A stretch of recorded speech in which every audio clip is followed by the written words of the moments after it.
All right, welcome to this explainer. If you're gearing up for those MMD second mate oral exams, you probably already know that the examiner's questions can sometimes feel a bit like, well, stepping through a minefield, especially when we start talking about life-saving appliances. Today, we're going to completely demystify one of the most critical safety systems on board, lifeboat release mechanisms. We're going to break down the crucial differences between on-load and off-load mechanisms.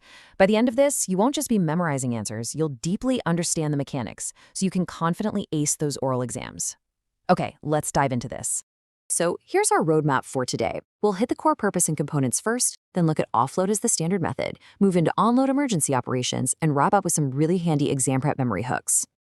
Let's jump right into Section 1, Core Purpose and Components. The fundamental purpose of any release mechanism is actually pretty straightforward, right? It safely detaches the lifeboat's hooks from the wire rope falls. But there is a key detail here that examiners absolutely love to test you on. It's the phrase via internal operation. You see, both on-load and off-load releases can be operated securely from inside the boat. This is a massive safety feature because it means you and your crew don't have to expose yourselves to the dangerous elements outside the enclosed lifeboat just to launch it.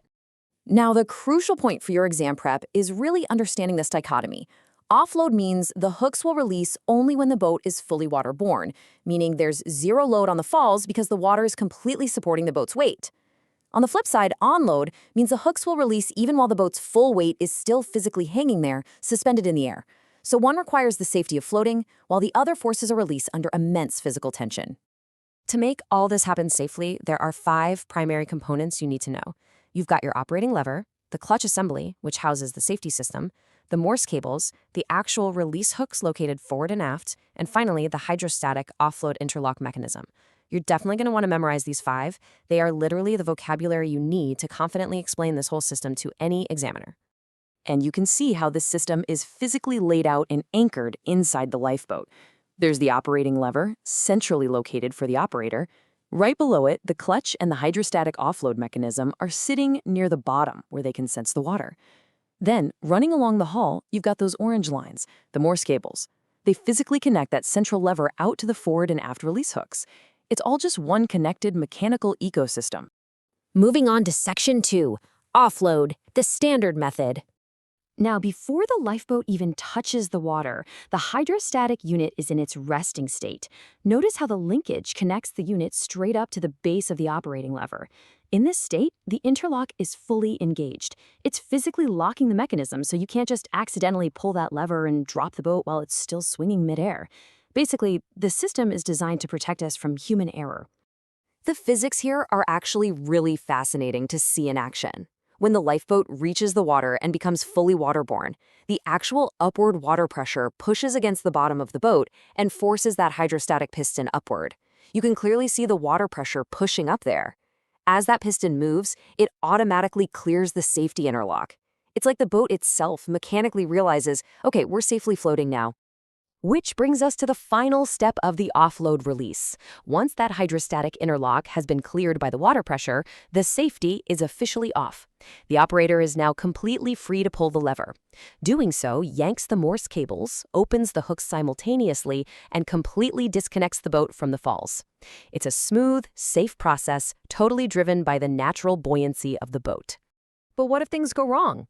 Let's get into Section 3, On-Load Emergency Operations.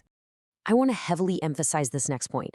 On-load is strictly reserved for high-risk emergencies. This is a manual override used when the boat's massive weight, and we're talking potentially tons of fiberglass, supplies, and human lives, is still fully hanging on those cables. You are actively overriding a major safety feature here, so you absolutely must know what you're doing. Overriding the system takes 3 precise, deliberate steps. First, you have to manually remove the locking pin from the interlock. Second, you pull the operating lever. And third, the mechanical force of those morse cables forces the locked hooks open. In an oral exam, if they ask you how to perform an on-load release, this specific 3-step sequence is exactly what they're listening for. This is that very first critical emergency step in action. The operator physically has to pull that locking pin out to detach the hydrostatic link from the releasing handle. Remember how we saw the hydrostatic piston pushing up automatically a minute ago? Well, in an emergency where that just isn't happening, pulling this pin is you manually disconnecting that entire safety interlock. You're taking full control, and with it, full responsibility. With the handle finally freed from the interlock by removing that pin, the operator pulls the lever. Now, because the boat isn't rusting on the water, pulling this lever forces the clutch and morse cables to just drop the boat, regardless of the dangerous heavy load still sitting right on those hooks. It releases the fall wire, plunging the boat straight into the water. It's a drastic measure for a drastic situation. Okay, let's bring it all together in Section 4, Exam Prep Memory Hooks. You're going to want to lock this quote from the Saswat Logs exam prep material right into your memory because it is pure gold. Offload equals boat is already floating, no load, safe. Onload equals boat still hanging, emergency, needs the locking pin removed. If an examiner tries to trip you up by mixing up the scenarios, repeating this exact, concise phrasing in your head will totally center you. It clearly defines the state of the boat, the level of danger, and the mechanical action required. So, as you finalize your exam prep, I want you to ask yourself this final question. If the sea is violent and the hydrostatic unit fails, do you truly understand the massive responsibility of pulling that manual locking pin? Because it's not just a mechanical step, it is a literal life or death decision to drop tons of weight. Understanding the mechanics is what will pass your exam, sure, but respecting the danger of the onload release is what will actually make you a great second mate. Thanks so much for joining me on this explainer, and hey, best of luck on those oral exams. Keep this knowledge locked in. Can I be your superhero? Superhero.